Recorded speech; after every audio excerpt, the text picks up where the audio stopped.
దాదాపు గవర్నమెంట్ ఏర్పడినప్పటి నుంచి 1.5 సంవత్సర కాలంలో 10వ విడతగా సీఎం రిలీఫ్ ఫండ్ ముఖ్యమంత్రి సహాయ నిధి కింద ఎవరైతే బాధితులు ఉన్నారో, జబ్బుపడి ఉన్నారో, వైద్యం చేసుకున్నారో వాళ్ళందరికీ కూడా ఆర్థిక సాయం చెక్కులు అందజేయడం జరిగింది. ఈరోజు 10వ విడత కింద దాదాపు 63 మందికి 53 లక్షల రూపాయల చెక్కులు ఈరోజు పంపిణీ చేస్తున్నారు. ఇది కేవలం ముఖ్యమంత్రి చంద్రబాబు నాయుడు సీఎం అయిన తర్వాత అత్యధికంగా జిల్లాలో కానీ రాష్ట్రంలో కానీ మనమే ముఖ్యమంత్రి సహాయ నిధి కింద ఆర్థిక సాయం అందించడంలో పొద్దుటూరు నియోజకవర్గం ప్రథమ స్థానంలో ఉంది. అందుకు ఎమ్మెల్యే వరదరాజ రెడ్డి గారి కృషి అభినందనీయం. అదేవిధంగా గతంలో ఒక వ్యక్తికి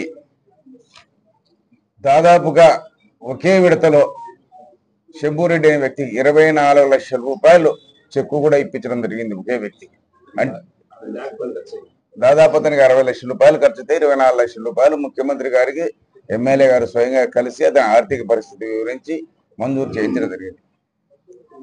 ఏ ప్రభుత్వంలో కానీ గతంలో కానీ ఇంత మొత్తంలో మంజూరు చేసినటువంటి దాఖలాలు లేవు.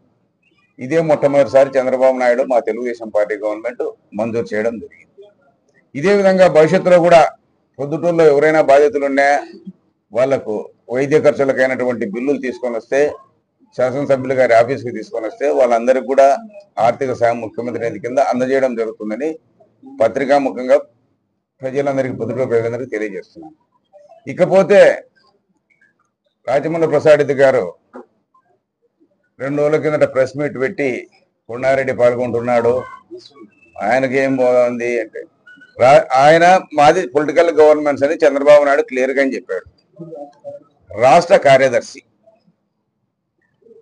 శాసనసభ్యులు గారు వరదారెడ్డి గారు వాళ్ళ తండ్రి గారు ఆయన కూడా బైపాస్ సర్జరీ చేయించుకొని కొన్ని కార్యక్రమాల్లో పాల్గొనలేనందువల్ల ఆయన పాల్గొంటున్నారు. గతంలో అంబేద్కర్ రాజ్యాంగాన్ని అపహాస్యం చేస్తున్నాడు అన్నారు. మీరేం చేశారు గతంలో?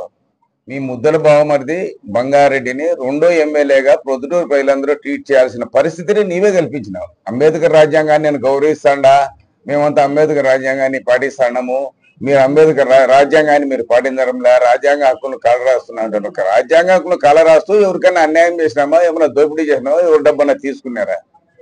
కేవలం ప్రజలకు సాయం చేయాలనే ఉద్దేశంతో ప్రజలకు సాయం చేసేదానికి పదవే ఉండాల్సిన అవసరం లేదనేది అంబేద్కరే చెప్పాడు. అంబేద్కర్ చెప్పేది పదవి అవసరం లేదు, సాయం చేయాలనే ఉద్దేశంతో ఆ రాజ్యాంగాన్ని పాటిస్తున్నాము. గతంలో మీరు చేస్తే ఒప్పు, ఇప్పుడు మేము చేస్తే తప్ప.